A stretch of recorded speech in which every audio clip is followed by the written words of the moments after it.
I want to begin by just asking, how do you possibly decide to take something like this on?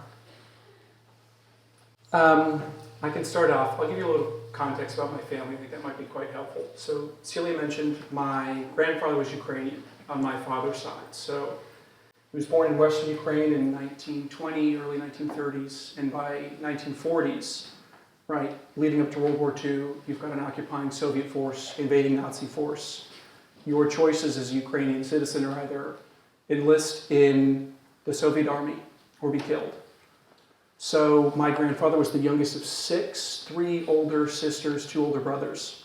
And what we were able to find out through my aunt, who traveled back to Ukraine a few years ago, was that his whole family was killed. All the women in his family were shot at home, and the men sent to work camps, which essentially was a death sentence. My grandfather, at 15, fled through Switzerland into Italy on a bicycle, found a refugee camp, and then made his way to the UK a few years later. Dad was born, I was born, the world goes on. And then this time last year, I guess early January of 2022, right, we hear the rumblings that, Russia's surrounding Ukraine, potential invasion. For me, I always knew I was Ukrainian, but it was never a big part of my identity for a long time, right? I didn't really resonate with it. And then I think when I started reading about the news, seeing what was happening in Mariupol with the initial invasion, I was like, excuse my language, I was like, holy shit, this is where I get my resilience from, right? Watching Ukrainian people. I was like, this is my heritage. And I just had a feeling of, how do I stop my heritage from being eradicated?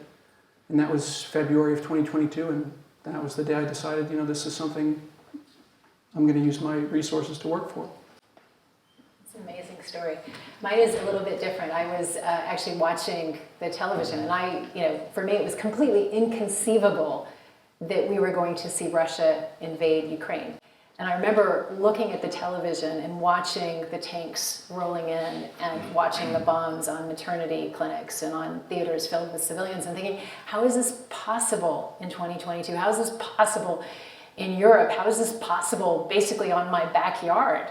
Right? And so the decision to do something was pretty easy. It was kind of born out of shock and revulsion and disgust. And how is this possible? And also a sense that I had to do something, right? We all had to do something.